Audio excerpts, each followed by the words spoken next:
वळूया पुढील बातमीकडे। जिरवाळांच्या व्हिडिओची सत्यता तपासली पाहिजे असं राऊतांनी म्हटलंय। सत्यता कधीच पडताळली जात नाही असंही राऊत म्हणाले। विरोधी पक्षाच्या बाबतीत घटना घडल्या असत्या तर आधी फाशी मग चौकशी, इथे फाशीचं नावच नाही फक्त चौकशी असं राऊतांनी म्हटलंय। तर मुख्यमंत्र्यांनी कालच चौकशीचे आदेश दिले। दत्ता भरणे यांनी ही प्रतिक्रिया दिली। चौकशीत सर्व सत्य उघड होईल असंही दत्ता भरणे म्हणाले। किरीट सोमय्याच्या व्हिडिओची पण सत्यता पडताळणार होते असं ते बोलले होते।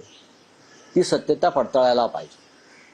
अशा प्रकारचे व्हिडिओ आले की त्यांची सत्यता पडताळायला पाहिजे, पण ती सत्यता कधीच पडताळली जात नाही। हे एक उत्तर, प्रश्न विचारला जातो, उत्तर दिलं जातं। तुम्ही सत्यता पडताळणार म्हणजे काय? विरोधी पक्षाच्या बाबतीमध्ये अशा काही घटना घडल्या असता तर आधी फाशी आणि मग चौकशी। काय? आधी फाशी आणि मग चौकशी। इथे फाशीचं नावच नाही, करू चौकशी, करू चौकशी।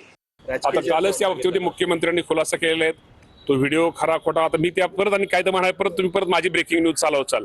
या बाबतीमध्ये मुख्यमंत्र्यांनी कालच चौकशीचे आदेश दिलेले आहेत। त्यामुळे चौकशीत आपल्या सत्य उघड होईल। एका बाजूला कृपाली चाकणकर असतील, दुसऱ्या बाजूला नरहरी झिरवळ असतील, ठरवून चाललेलं आहे की नेमकं काय वाटतं? असं ठरवून वगैरे अनेक पक्षाची लोक राष्ट्रवादीचेच नेते काय अडचणीत येतात सातत्याने? टार्गेट नाही असं राष्ट्रवादीला वगैरे टार्गेट वगैरे होत नाही। सगळ्यांचीच नाव त्यामध्ये, सगळ्यांचे फोटो, फार सगळ्याच नेत्यांचे फोटो त्यांनी केलेले, असं राष्ट्रवादीला वगैरे टार्गेट केलेलं नाही।